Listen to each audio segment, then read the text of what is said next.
Today we are going to discuss three technologies which are prominent these days, which you hear in the news.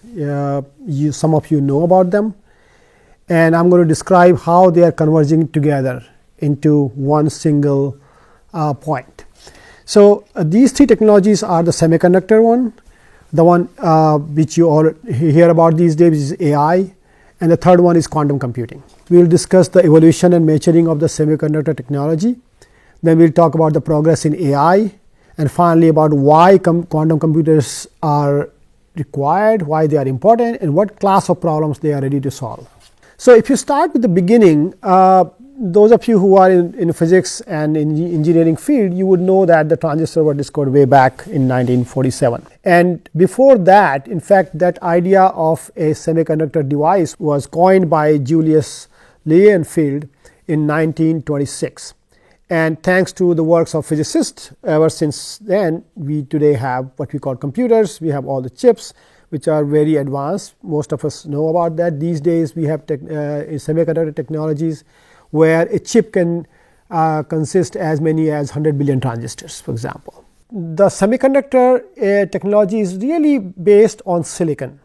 And silicon atoms are a specific type of atoms where they allow you to either create a conductor or an insulator based on the voltage that you apply.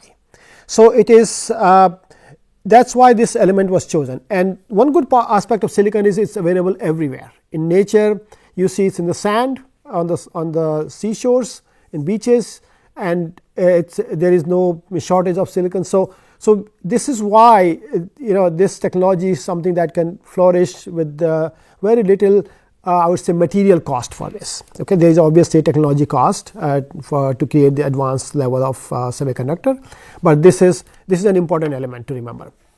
There are two types of semiconductors we know. There are p type and n type. Those in physics background would know already what they are. P type are where there is a net positive charge which carries the information. N type where there is a net negative charge, just like electrons carrying the information, basically current. The field effect transistor was invented, was an advanced version of the original transistor, and that was the MOSFET really came out sometime in 1959. The idea of MOSFET was it's easy to miniaturize. In the beginning, you had a single transistor which was like a size of this big, something you could see in your hand, for example, like a thumb size. Today, the field effect transistor back in 1959, when that was created, we realized that can be actually miniaturized. You can start shrinking the size of those transistors, and as a result, you can put more and more transistors into a chip, which is called a chip today. And so you can have higher packaging density, for example, and as a result, you can have even lower cost because the size is small and it is scalable. Now, until the first decade of 21st century, we were able to scale this all the way up to billions of transistors. But then somewhere around 2000, we got our first gigahertz processor. We all know that AMD's Athlon was one of the gigahertz processors. 2005, we had multi-core CPUs. Some of you remember that. We started having a single core, just single CPU. Then you said a 2-core, quad-core, hexa-core. Now you have 8-core, and you've got multi-core processors these days. Then in 2008, we crossed the billion transistor count for a microprocessor, and then that one was Intel's 6-core Xeon 7400 processor, and that used a 45 nanometer process technology. What is that? The 45 nanometer process technology is essentially, you can think of the size of the transistor in some sense. The 45 nanometer, most of us know, is the 1 part in a billion of a meter. And the 45 of those will form a transistor, and that's kind of a width of the transistor in some sense. It also allowed us to voltage scaling. So in the beginning, you needed a higher voltage to perform these technology to activate these transistors, and with the field effect transistor, you could actually start lowering the voltage level as well. After that, while this was happening, we hit a roadblock. So what was the roadblock? The roadblock was, some of you might remember, we started talking about multi-core and then we don't increase the frequency anymore. You don't hear 10 gigahertz processors, you don't hear 20 gigahertz processors. You started hearing 1 gigahertz, 2 gigahertz, 3 gigahertz, 4 gigahertz, and then suddenly nobody is talking about gigahertz anymore. The reason being the power consumption in a chip is a square of the frequency. So it will start getting hotter and hotter. It can actually melt the chip. So you stop, you cannot have more frequency. But then how do you make more powerful transistors? Well, the only way to do that is to shrink the size of the transistor, so you can have more number of transistors inside in the chip. So that's where we got into, and then we also had some other physical effects into the chip, which is like short channel effects, leakage currents, process variability, and mobility degradation. All this kind of technical jargon you can think of. But the idea is that these were the roadblocks which are not allowing us to have a processor with the FET technology, with the feed effect transistor technology for too long. So then what happened after that? Then came what we today call as the 3D transistors.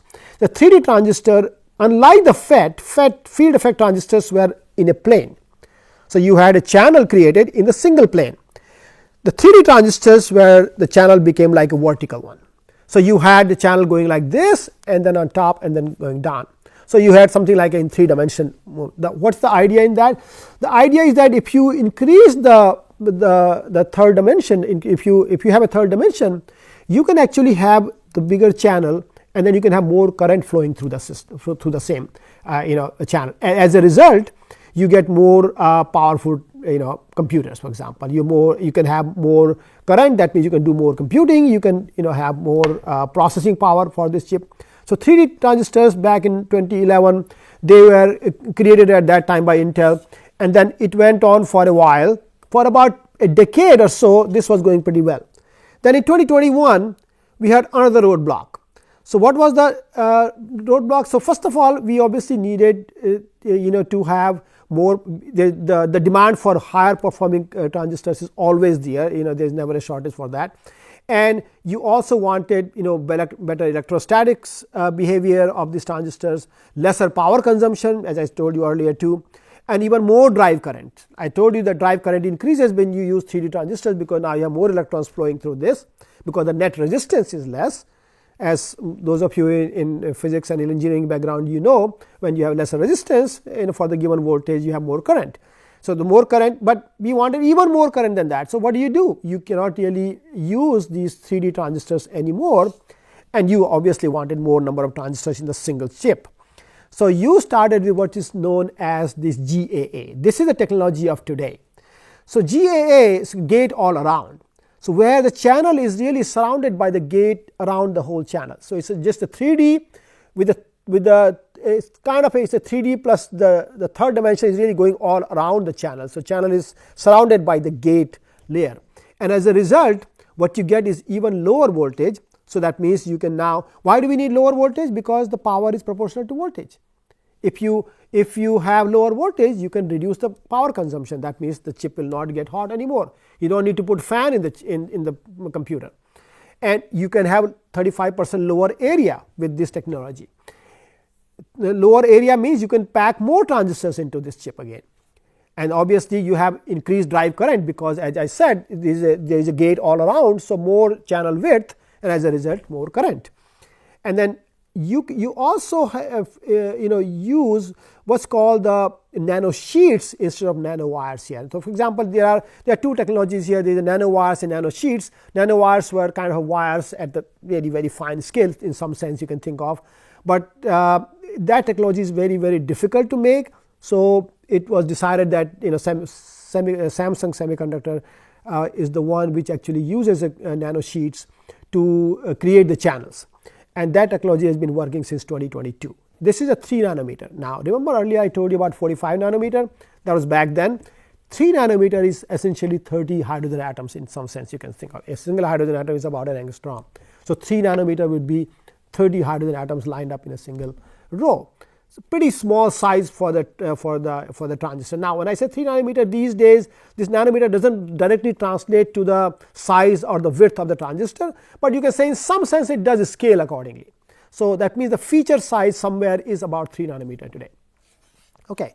So Samsung came up with this technology and they call it MBC FET, which is a multi-bridge channel field effect transistor. It's still a FET, field effect transistor. A field effect transistor is one where you apply the field, which is voltage, and the current starts flowing. You call it the field effect transistor. Now, similar to this, Intel has its own version of GAA and they called it ribbon FET, which is something similar. It's like, again, nanosheets, gate all around, and you have a transistor built in that. You can have multiple nanosheets, because you have more nanosheets, you can have more channels, and more channels means you can pump more current. That means you have more drive strength. So that's the beauty of this new technology. This is where we are today. Now, Intel also has something called a power VIA. I'm not going to go into this because this is highly technical in this case. But this is just a picture that you see today right now, and this tells you the evolution of this semiconductor process. So it started with all the way from 3 micron back in 1998, 97 time, 1988, 87 times, and then you had somewhere around that 45 nanometer was around 2007. And today in 2022-23, we are talking about 3 nanometer, 2 nanometer technology. That's where the semiconductor technology is. Who are the leaders in the world today in this technology? Taiwan Semiconductor. Taiwan Semiconductor actually builds world's largest number of most advanced processors. Okay, so they hold Taiwan as a country holds about 64% or 65% of world market in manufacturing these chips. Samsung Semiconductor, on the other hand, has about 17% of world market. Global Foundries of the United States has about 7%. The rest of the world is, you can think of about rest 10-15% is the rest of the world combined, which includes the rest of the United States, Europe, and South Asia, if there is any there. I'm talking about advanced technology. Behind all of this technology is one single company in the world. It's called ASML, Advanced Semiconductor Materials Lithography Technique.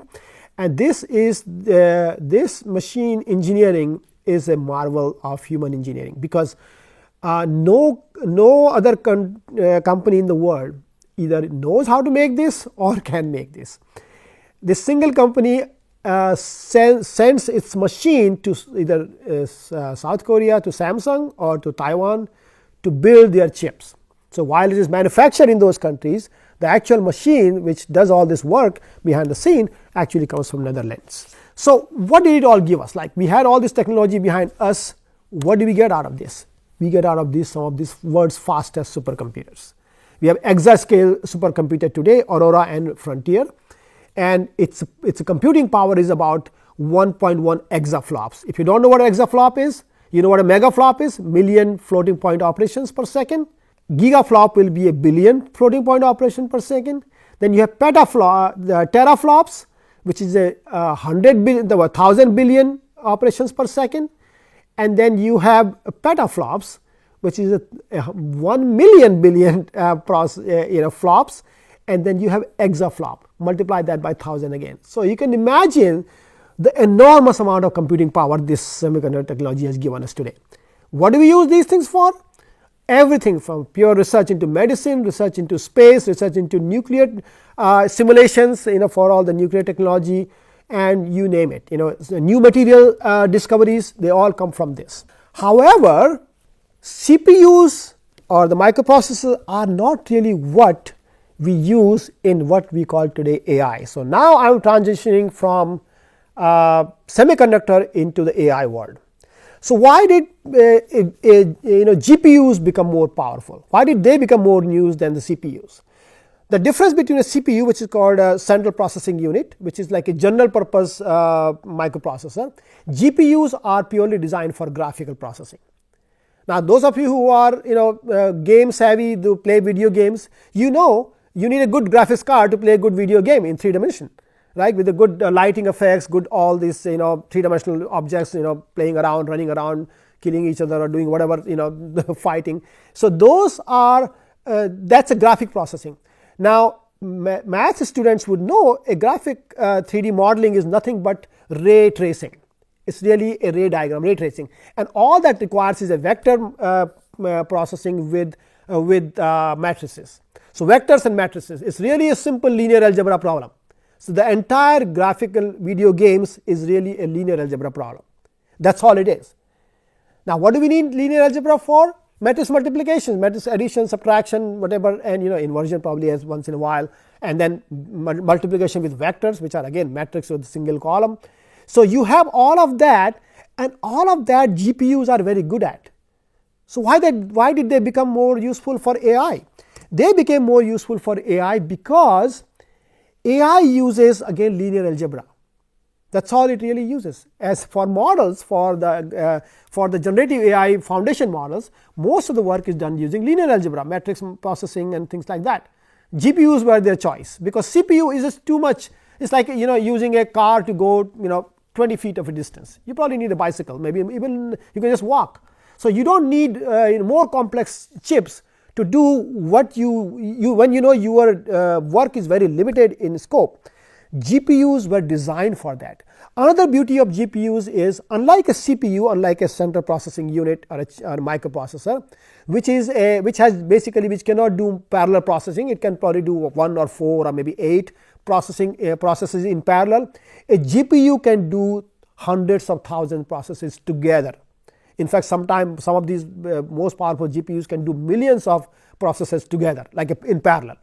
So they are like a parallel computers doing your job, and that's why they took over the world. For the last 3-4 years, ever since ChatGPT announced their generative AI model, we all hear about, or OpenAI announced the ChatGPT, people got interested into this area, but the work was already done.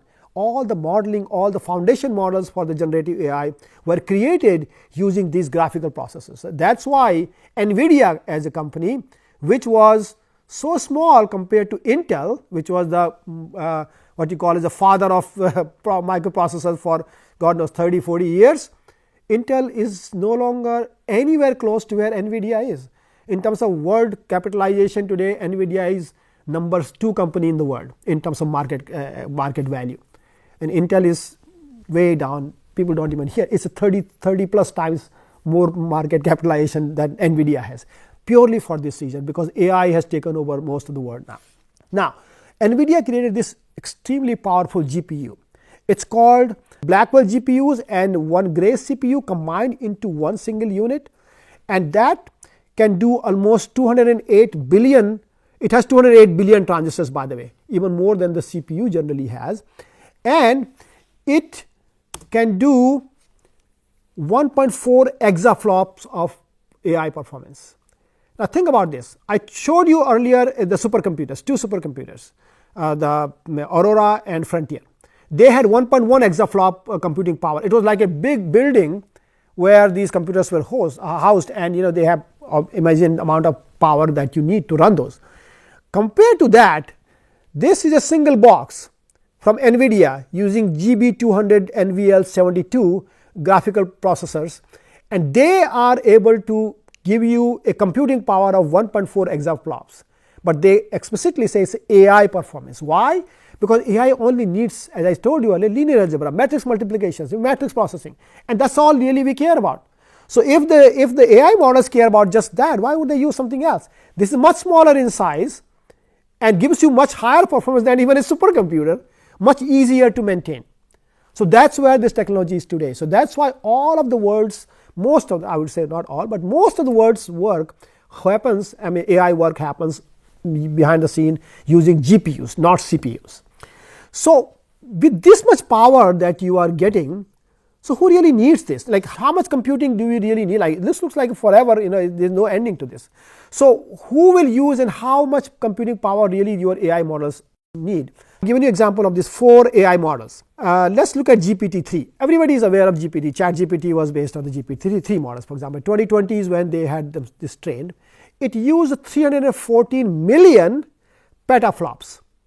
That's the 314,000 exaflops of computing. Obviously, no single computer can give you that, but that means you have to run these things for days and months. So in fact, many of these AI models, GPT-3 AI model, AlphaGo AI model, Minerva AI model in 2022 used 2.7 billion petaflops of computing. So that gives you an idea that there is a never-ending thirst for more and more computing power for these AIs. So now this next question comes is, do we really have, are we going in the right direction? Like, will it ever provide so-called sufficient amount of computing power. We'll come to that a little bit later, but before that I just want to go into one quick thing in AI. There's a lot of confusion among people about what AI is. So there are three important aspects of AI. What we know AI as today is really what is called ANI, artificial narrow intelligence, and it's also called weak AI in scientific community. What it really means is that your AI is able to do a specific task in a very fast way compared to, say, human beings. Okay, but it cannot do all the tasks together. Like as a human being, I can do everything. I can do cooking. I can wash my clothes. I can go run around, do somebody help somebody, drive the car, maybe fly the plane, fly a rocket. Everything. I can do everything as a human being. My brain has lots of capabilities. AI today cannot do all of that. AI can do good. AI can run a car. You can have cars which run automatically, self-driven cars. But that same AI model will not be able to cook food for you, for example. You need a separate AI model for that, or cannot bring groceries for you from outside. So when you have those kind of models, those kind of AI models, then you need to have a kind of bunch of models differently to combined together, and so it can do multiple tasks together. So that's where came with generative AI, the Gen AI that you know today, ChatGPT, for example. It can do multiple tasks. So it can do, for example, it's a language processing. It's based on the large language models, where it is looking at, say, images, pictures, or videos, or text, or maybe sound, and then it can generate data. But still, all of that is related to what you call language processing today. We still don't have AI models for, in the single machine as AI model which can do many other tasks combined together.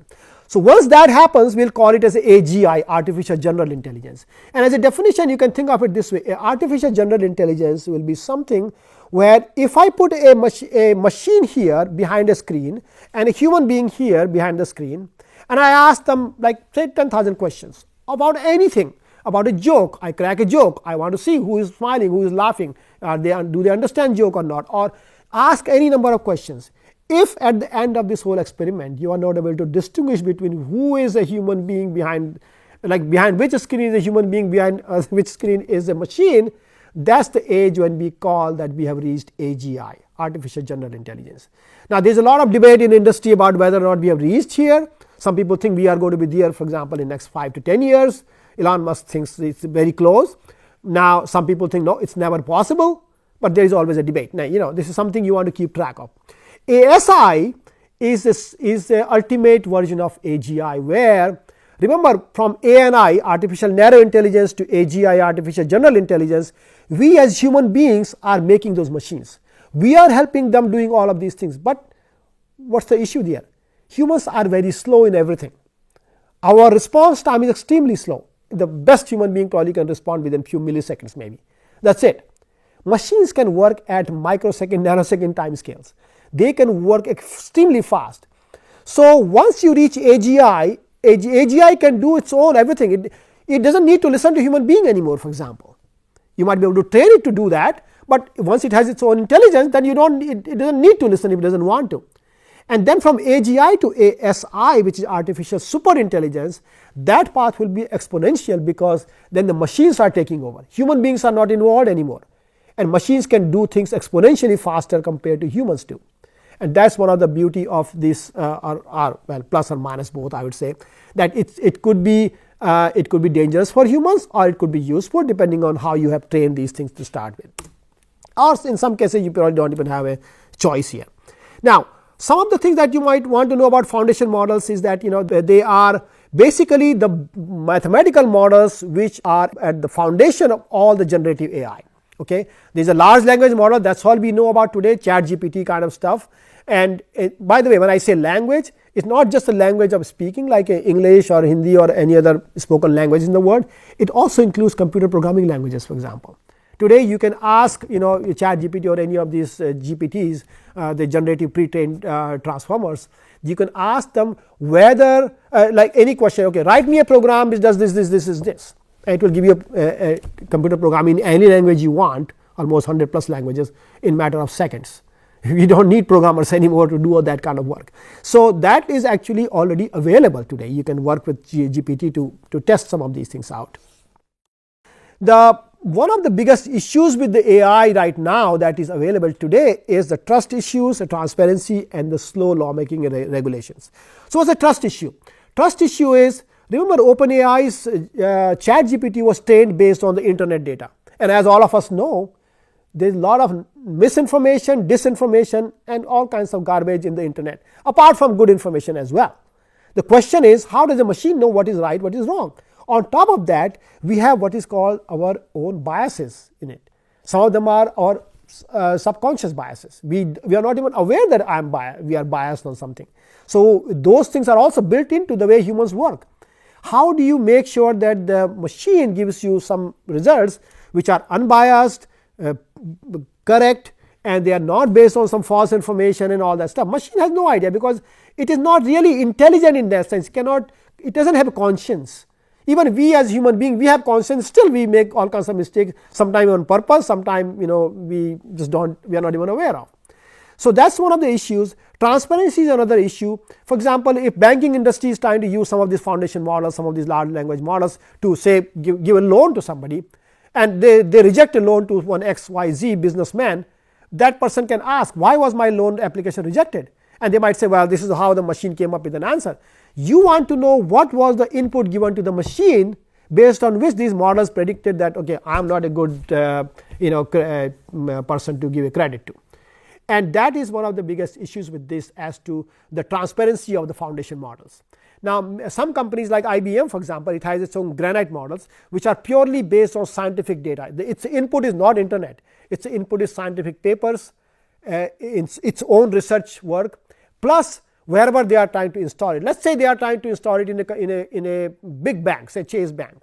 And so what they will do is they will try to get the data from that bank's internal communications. And when they do that, then what happens is you have what you call as your own proprietary information, and based on that you can have the models available which are much more reliable, and it's proprietary to you, and then you don't have to give it to some of your competitors, for example. And you have much more trust on that. You have transparency because you know what the inputs were. That can be told. So this is where things are headed. As a business value for AI, you really want a trustworthy AI, not the one which is trained based on internet data, for example. Slow lawmaking and regulations I have talked about earlier too. It's basically, politicians are much slower. Democracy is much harder thing to run. Some people agree on anything and others don't agree on anything. To make a law takes a lot of time, and technology doesn't really wait for you. It keeps moving forward. So there is some need for governments to really be much more proactive in some of these things. One of the biggest challenges in AI today is that until now, human beings are still the biggest creator of the data. I mean, all the data in the world, the digital data that we see, the videos, the movies, the pictures, the images, we as human beings take those things and we put them in the internet, we put them online, or the text, the messaging, all this communication, whether it's WhatsApp or other text messages or emails, all of that is created by human beings. I mean, most of it. Machine created data is much little. Now imagine a time, Gartner did a study. They said by 2030, almost two-thirds of the data in the world will be generated by machines, not by humans. But remember how the machines are generating data. They are taking as an input human generated data and giving an output as a machine generated data. But that's never fully accurate. Let's say it's 70-80% accurate. Now that's the new machine data. For a next machine, that becomes the input.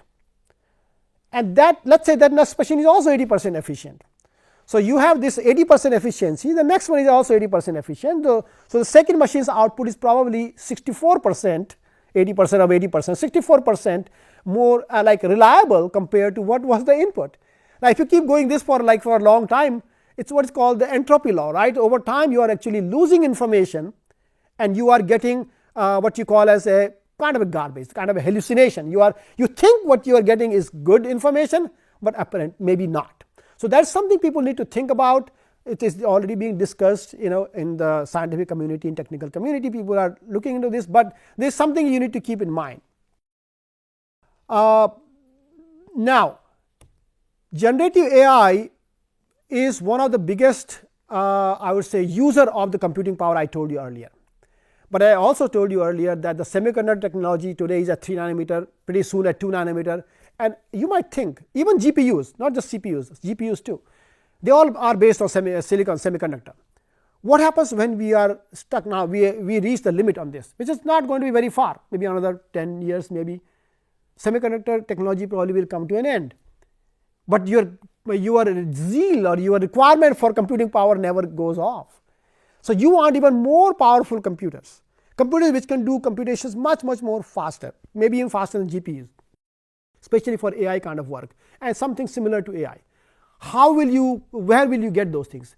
This is where quantum computing comes into picture. Now I'm transitioning from the AI into the quantum now. The quantum computing came into existence because we realized that a quantum system, those of you in physics now, this is a little bit of physics problem, I think, so I want people to really focus on that, physics students in general, that a quantum system can be in multiple states at the same time. We have what's called the concept of a wave function, which is a linear combination of multiple states that the system can be in. Now in general, a quantum system can be in a state like a billions of states at the same time with different probabilities, of course. You could use that feature of quantum systems to be in multiple states, and some other features of quantum, for example superposition principle or the teleportation idea of quantum. To do all of that, you could use that feature to actually convert that into a computing powerhouse. And this is where the idea of quantum computers became more useful in the AI community, because we realized that semiconductor is coming to the end. Quantum computers, even though for an individual task they may be slow as of today at least, compared to a processor which is runs in gigahertz, in quantum system run in maybe at the most megahertz processors, but a quantum system can be in billions of states at the same time. And especially when you have lots of qubits, if you have billions of states at the same time, then you probably can overtake any of the silicon based technologies, which is a qubit, which is a bit based ones and zeros. So let me describe to you a little bit about what the quantum systems are. Now a while ago, back in 1981, Richard Feynman actually said this earlier too, that nature generally is quantum mechanical. We know that at the basis of everything is atoms and molecules. They behave in a quantum mechanical way. And if you want to solve natural problems, for example, if you want to figure out drug interactions, you want to work in the areas of discovering new drugs for brain issues or maybe cancer or something else, you need to work in a system or in a machine which works at the quantum mechanical level, which can understand that. So think of it this way: if you have a problem which is exponential, and if your computing is linear, you will never catch up, even if you are faster in the beginning. An exponential curve goes much faster than a linear curve, however, even a polynomial. So you need a machine or a system which is itself inherently exponential in computing. Quantum systems are the exact example of that. They are exponential in nature. So if your problem is exponential, your computing is also exponential, you might be able to catch up and solve some of the biggest problems that we have. Molecular modeling, for example. Think of it this way: so let's say you have a carbon tetrachloride, CCl4 molecule, lots of electrons in it. Electrons, they interact with each other. Those of you who work in physics and in spectroscopy, you know that the kind of number of energy levels that you have probably are unlimited, with the large number of electrons in them. To solve each of those energy levels, to solve these kind of systems, you will need a quantum computer. A classical computer will not be able to do that for you, even if you run this in a supercomputer. So that is one of the issues why the quantum push was there. And of course, with the AI now, we obviously need that too. Now quantum computers cannot really solve every type of problem. They are designed for a specific class of problems to solve. Now they probably won't be, you don't want to use a quantum computer to run say 2 times 2 like a calculator. For that a classical computer is actually much better, much faster, and much more cheaper. But if you have some other problems, like as I said earlier, molecular modeling or some those kind of systems, then you really need a quantum computing there. The basic of a quantum computer basically is, unlike a classical computer where you have bits, zeros and ones, in a quantum computers you have what's called qubits. So qubits are kind of a states in a quantum system, where it can be in a state 1 or a state 0. And for example, if you take an electron or take a magnet, for example, right? A magnet has a north or south pole. Electron is something like a magnet you can think of, and it has its own spin like a north south, and it can be either in a spin up or a spin down. We call them, let's say, state 1 or state 0. A qubit is a quantum bit which is a combination of these states. So you can have state 0 or state 1 for a quantum system. So unlike a classical computer, for example, will use very deterministic system, right? In classical system, think of it a classical computer like this. You give a problem and you get the answer from the computer.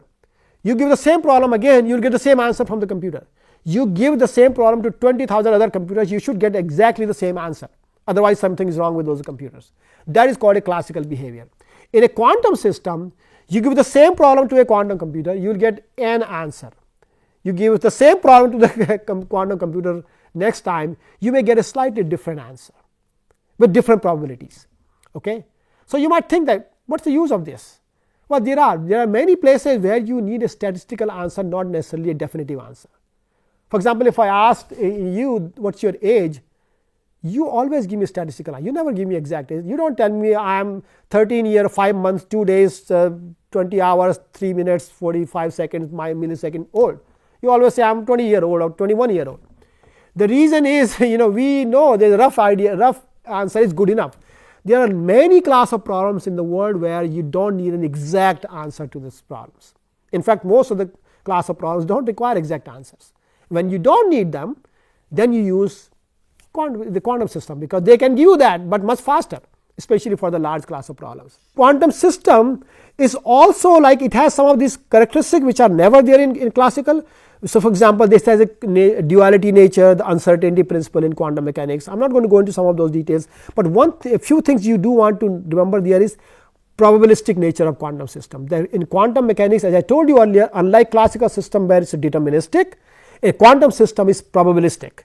It gives you an answer based on the probability of a system, not on exactly where the system is. Another behavior is superposition. States can superpose with each other. So that's another behavior a quantum system has. Now, based on all of these, there is an entanglement, there is an interference. These four ideas of quantum system, like probability, superposition, interference, and entanglement, together these are used to create the world's quantum computers. So qubit, for example, is as I told you earlier, qubit is designed by different techniques, trapped ions, neutral atoms, but IBM uses what's called the superconducting circuit qubits based on the niobium, aluminum, and on silicon wafers. This is a Josephson junction here in the picture that you can see, and it uses the quantum tunneling phenomena to really create a qubit. Now, in general, you want more number of qubits, just like in a classical computer, you want more bits. Earlier, if you remember, we used to have 32-bit computers. Nowadays, we have 64-bit computers. Everybody uses 64-bit. Gone are the days of 32-bit. Why? Because 64-bit computer will have 2 to the power 64 number of addresses available. So you can have now terabytes of hard disk, and even tens of terabytes of hard disk. Similarly, in a quantum system, you have multiple qubits, not just one qubit, 2 qubits, but multiple qubits. And to have a really good, more powerful quantum computer compared to, let's say, supercomputer, you probably need thousands of qubits, not 64 or something, thousands of qubits. But already, for example, at IBM, we have something like 1100 plus qubit system already available. Now, one of the issues with the quantum system, there are something called a quantum noise, and there is something called quantum error. The quantum noise is these systems, the quantum systems are generally very difficult to control. Remember, we are working with really, like, for example, electrons. We know in quantum system electron has uncertainty principle, right? You can never figure out where the electron actually is. So you need to have an interaction with the electron, but the problem is once you interact with the electron, you have changed its state. So there is this concept of, you are not really seeing what you think you are seeing, because the moment you observe a system, you have disturbed the system. It's no longer in that state. Okay? So, but the problem is, how do you work with the system if you cannot really disturb it, if you cannot touch it, you cannot observe it, then how do you get information out of it? And that's the beauty of all these things. Then in quantum computers, we work on creating those systems where we have a probabilistic nature of this. We can say, okay, statistically speaking or probability wise speaking, there are 90% chance of this being the actual output and 10% chance of the other things being the output, for example, right? So the quantum noise comes from, say, this inherent nature of this uncertainty of the position, or in general uncertainty in energy, time, position for quantum system. There is also something called a decoherence issue, because if you have multiple quantum systems, for example, you have, let's say, 15 electron or 60 electron systems, to keep them in sync together is very difficult. A small interference from anywhere can really cause the whole system to go fall into something which is out of control, and that's called decoherence. In fact, even if you don't do anything, because of the uncertainty and other things, it will always go into decoherence. The most stable quantum system that we have until recently, I would say a couple of years back, was about one which is, I think IBM has one which is about 100 something microseconds. Think of it like this: you have a computer today, quantum computer, which can be on for about 100 microseconds, which is 0.1 millisecond. That's it. Imagine if your laptop was on for 0.1 millisecond, you won't be able to do anything. But that itself is good enough to do lots of computation. It's already being used commercially in many places. But the goal of the scientists and engineers for quantum system is to create a quantum computer which has much longer decoherence time, means a time where for which it stays in a coherent, it stays in one state, for example. So we can work with that system, and that is something you need to continue working on. Now the other issue is the vacuum fluctuations. This is a little bit technical, but the vacuum fluctuation essentially is, even when we have something called a vacuum, which means vacuum means something where there is nothing, there is no matter, there is no energy, there is nothing. Even there you can actually create particles and antiparticle pairs. This is the quantum phenomena. It goes out of your mind, but that actually happens, and they can create their own electron positron pairs, for example, for a very short period of time. You can violate the laws of conservation everywhere there for the short period of time, which is decided by the Heisenberg's uncertainty principle. All those effects, they create their own quantum noise. Some of this is impossible for as human beings to really stop. But then we have something called quantum error, where we can do something about. So quantum error is interaction of the quantum system with the environment. As I told you earlier, imagine if you have a room with a vacuum, and if there is even a single other electron there somewhere in this whole room, and I have just 2 electrons which are supposed to be my quantum qubits electrons, and if I have any other electron, it will interact with them. It will disturb the system, and the whole thing gets destroyed. So that's something we can control. We can try to make even more and more refined machines which will take care of all of that. Quantum error correction becomes the most important issue. So today scientists, they talk about a quantum volume. A quantum volume is number of qubits should be high, but the quantum error rate has to be the lowest. So a machine which has the highest number of qubits with the lowest error rate has the highest quantum volume. That means that's the most powerful quantum computer you will have today. So this is a good graphical picture here just to show you these big boxes. The bigger the box is, the more quantum volume it has. It's essentially, it goes on to the left top, it goes to a lower error rate, and to the right bottom it goes to the more qubits. So as I told you earlier, these days we have, this is IBM's quantum roadmap. By 2023, IBM had announced that they will have Condor, and you have, I think today we have about 1140 or some number of qubit systems available today.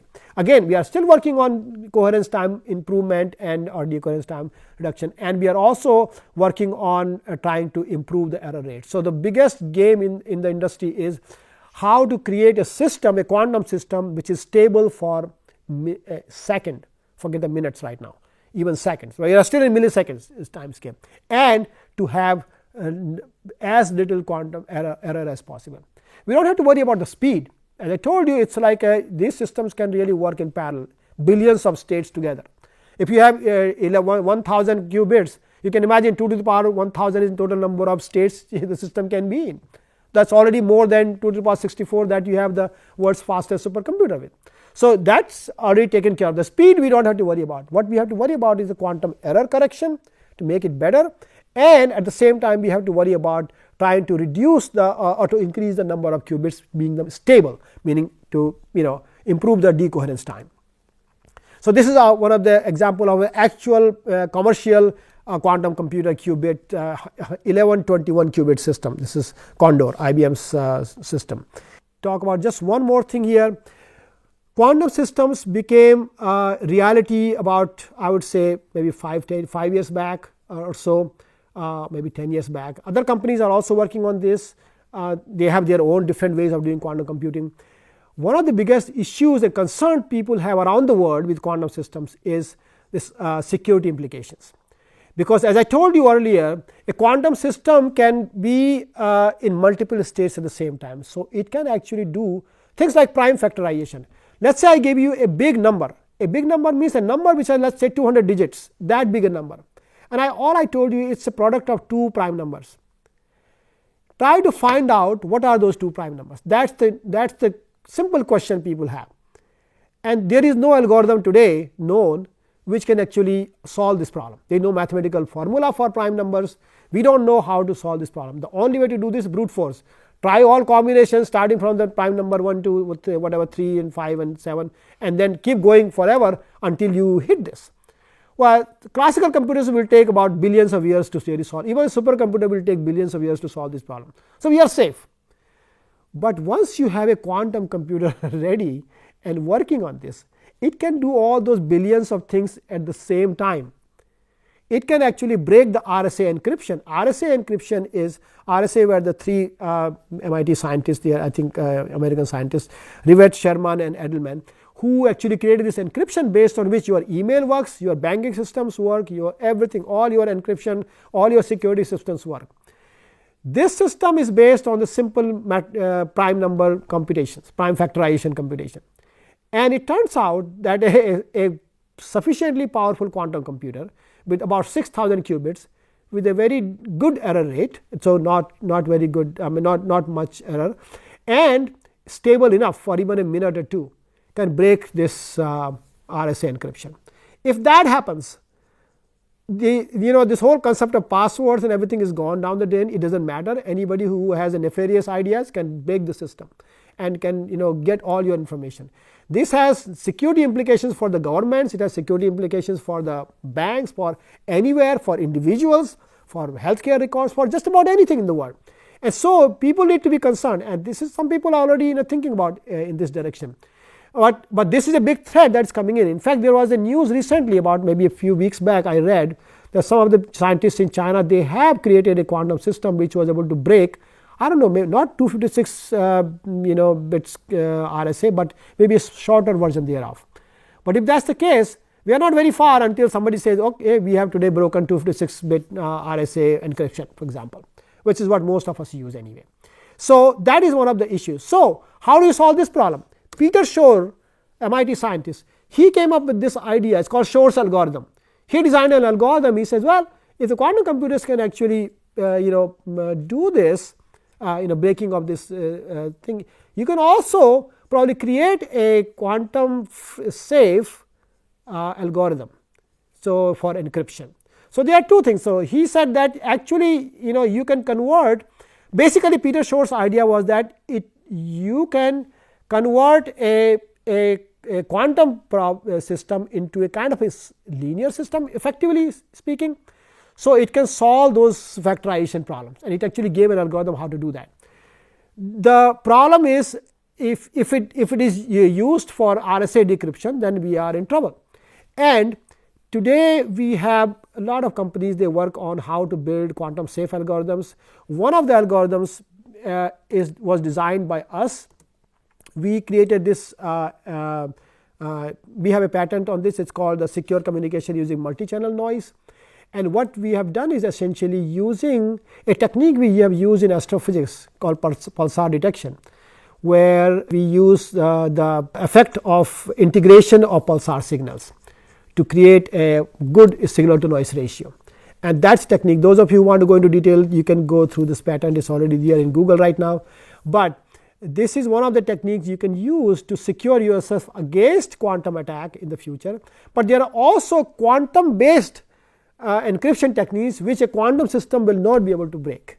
So those are also being worked on, where essentially your security will be in such a way that if any attacker ever tries to even read it, because reading is an observation, the act of observation will collapse the wave function, meaning the whole system will collapse and you will not get any information out of it. So that is also being worked on. So that's on one other technique. Ours is a classical technique, that's a quantum technique, but that's where we are. So this is basically the end of my lecture today, and what I wanted to give you the rough idea about 3 things are happening together. Semiconductor technology is slowly reaching its peak. It's pretty soon, in a decade or so, it will be there. Like it's no longer going to be based on semiconductor. What else can you do? So you can continue building the chip, but you are stuck. Like there are no technological innovations there anymore. AI requires a never-ending demand for computing, and here is coming quantum computing, which says we have the capability to give you as much computing power as you need, provided you can reduce the error rate and you can increase the coherence time.